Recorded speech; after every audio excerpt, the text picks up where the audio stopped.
ബി.ഡി. Labour union CITU Kanhangad division സമ്മേളനം നടന്നു. ജില്ലാ സെക്രട്ടറി DV അമ്പാടി ഉദ്ഘാടനം ചെയ്തു.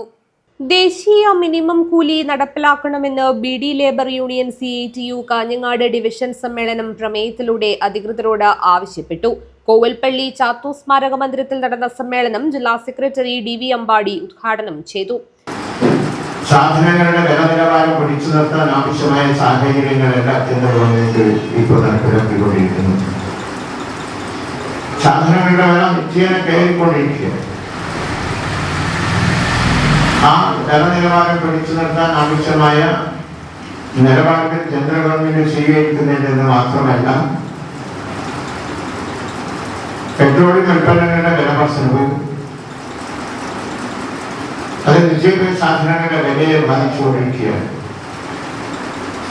പെട്രോളിയം ഉൽപ്പന്നങ്ങളുടെ വില വർധനവിന്റെ ഭാഗമായി നിത്യോപയോഗ സാധനങ്ങളുടെ വില ക്രമാതീതമായി വർദ്ധിക്കും. Division president K. മോഹനൻ അധ്യക്ഷത വഹിച്ചു. V. ബാലകൃഷ്ണൻ സംഘടനാ റിപ്പോർട്ട് അവതരിപ്പിച്ചു. KP നാരായണൻ, KP ഹരീന്ദ്രൻ എന്നിവർ സംസാരിച്ചു. T. കമലം രക്തസാക്ഷി പ്രമേയവും റിപ്പോർട്ടും അവതരിപ്പിച്ചു.